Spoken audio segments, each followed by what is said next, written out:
Hello everyone, আমি অনির্বাণ। আমাদের channel আপনাদের সকলকে স্বাগত। তো আজকে এই ভিডিওতে কথা বলবো the academy of fine arts এই সিনেমাটির ট্রেলার নিয়ে। তো চলুন ভিডিওটি শুরু করা যাক।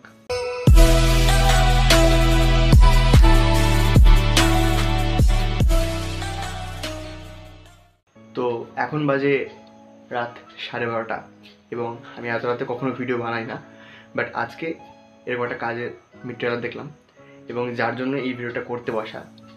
তো আমি এই সিনেমাটার ব্যাপারে জানতাম না এবং ট্রেলারটা আমি একজন বন্ধুর কাছ থেকে দেখলাম। তো আমি যদি এক লাইনে এই ট্রেলারটাকে রিভিউ করি তো বলবো যে এই ট্রেলারটা না জাস্ট একটা স্যাটা ভাঙা ট্রেলার হয়েছে। কি সুন্দর এই ট্রেলার কাটিং, কি সুন্দর এর কালার গ্রেডিং, কি দারুণ বিজিএম, মানে শুরু থেকে শেষ পর্যন্ত আপনাকে হুক করে রাখবে। এবার গল্পটা খুব সামান্য মনে হতে পারে যে এখানে একটা আর কি বোতল রয়েছে মদের এবং সেটা প্রায় 20 কোটি টাকা দাম, এবং ওই একটা বোতলের পেছনে এখানে অনেকগুলো চরিত্র আর কি দৌড়ে বেড়াচ্ছে।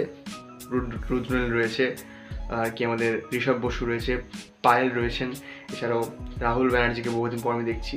এর আগে সম্ভবত তিনি সত্যি বলে সত্যি কিছু নিয়ে সিনেমাতে কাজ করেছিলেন। তো মানে একটা এনসেম্বল কাস্ট, এবং সৌরভ দাসকে আমি আবার এখানে দেখতে পাচ্ছি। তার লুকটা অবশ্য কিছুটা ওই মৃগয়া সিনেমার মতোই মনে হলো, বাট যেরকম এই ট্রেলারটা ডিজাইন করা হয়েছে, এবং এই সিনেমাটা কিন্তু প্রায় আগস্টের দিকে কিন্তু এই সিনেমাটা রিলিজ হয়েছিল ফরেনে, এবং এটা ভারতে 14ই নভেম্বর আসছে। তো কী নিয়ে কথা বলবো, মানে ট্রেলারটা আপনি জাস্ট দেখুন এবং ভাবুন যে এরকম একটা কাজ বাংলায় হচ্ছে। এক ট্রেলারের একটা পোর্শনের পর থেকে যেভাবে ব্লাড বাথ হতে থাকে, যেরকম সিনগুলো আসে উড়িয়ে দেবে, একদম মজা পেয়ে যাবেন আপনি। এবং ওই যে গানের যেরকম ইউজ, মিউজিকের যেরকম ইউজ, যেরকম একটা পাল্প ফিকশন ভাইব দেবে না, এবং লিখেও দেওয়া হয়েছে হ্যাঁ যে বাংলা সম্ভবত ওটা ইন্টারন্যাশনাল পাল্প থ্রিলার টাইপের কিছু লেখা হয়েছিল, বাট পাল্প থ্রিলারটা আমার চোখে পড়েছে। তো দারুণ লাগলো আমার এই ট্রেলারটা, এবং এই সিনেমাটা লিখেছেন আর ডিরেক্ট করেছেন জয়ব্রত দাস। আমি সিনেমাটা দেখার জন্য অধীর আগ্রহে অপেক্ষা করছি। আর এখন যেহেতু বাংলা সিনেমাটা প্রাইম টাইম এসছে, যে ওই শো একটা রাখতেই হবে মাস্ট, সেই কারণেই হয়তো আমাদের এখানকার যে সিঙ্গেল স্ক্রিন রয়েছে সেখানে আমি আশা করি যে এই সিনেমাটা পেয়ে যাব। তো দেখা যাক সিনেমাটা আমাদের এখানে আসে কিনা এবং দেখতে পারি কিনা, বাট আমি এই সিনেমাটা অবশ্যই দেখব।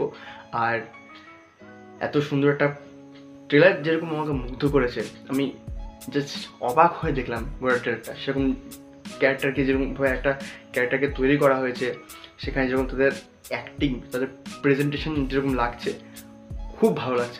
আমি খুব ইমপ্রেসড হয়েছি ট্রেলারটা দেখে। তো আগামী 14ই নভেম্বর আসছে the academy of fine arts সিনেমাটা, কিন্তু মানে টাইটেলটা কিন্তু বেশ ইন্টারেস্টিং টাইটেল রাখা হয়েছে। জানি না যে এই টাইটেলটা ঠিক কীভাবে তারা ইউজ করছে সিনেমার জন্য, বাট দেখা যাক সিনেমাটাও কেমন হয়। এই ছিল আজকের ভিডিওটি ভালো লাগলে লাইক করুন, কমেন্ট করুন, শেয়ার করুন, আমাদের চ্যানেলটি অবশ্যই সাবস্ক্রাইব করুন। ধন্যবাদ।